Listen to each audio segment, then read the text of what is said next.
लाडक्या बहिणींना 2100 रुपये देऊ असे जाहीर केले नव्हते. महायुती सरकारचा युटर्न.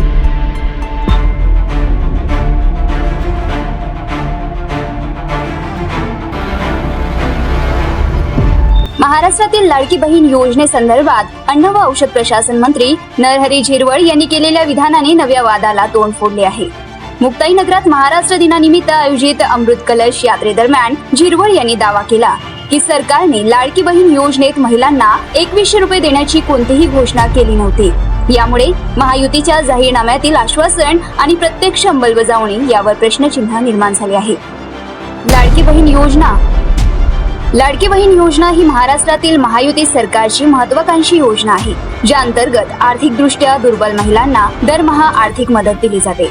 महायुतीच्या जाहीरनाम्यात पुन्हा सत्तेत आल्यास महिलांना 2100 रुपये देण्याचे आश्वासन देण्यात आले होते.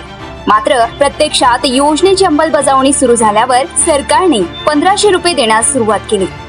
यामुळे लाभार्थ्यांमध्ये नाराजीचा सूर उमटलाय. अर्थमंत्री अजित पवार यांनी याबाबत बजेटचा विचार करून निर्णय घेण्याचे संकेत दिले होते. परंतु झिरवळ यांच्या ताज्या विधानाने योजनेसंदर्भातील संभ्रम वाढला आहे. झिरवळ यांचे विधान. मुक्ताईनगरात रविवारी 27 एप्रिल 2025 ला राष्ट्रवादी काँग्रेस शरद पवार गट यांच्या वतीने महाराष्ट्र दिनानिमित्त अमृत कलश यात्रेचे आयोजन करण्यात आले होते. या कार्यक्रमासाठी आलेल्या नरहरी झिरवळ यांना माध्यमांनी लाडकी बहीण योजनेसंदर्भात प्रश्न विचारले. त्यावर झिरवळ यांनी सांगितले की 2100 रुपये देण्याची कोणतीही घोषणा सरकारने केली नव्हती.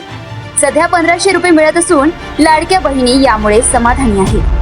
या विधानाला त्यांनी पुढे असेही जोडले की विरोधकच लाभार्थ्यांच्या नाराजीबाबत बोलत आहे, परंतु प्रत्यक्षात महिला या योजनेमुळे खुश आहेत. जर तुम्ही अजूनही YouTube चॅनलला सबस्क्राईब केलं नसेल तर ते लगेच सबस्क्राईब करा.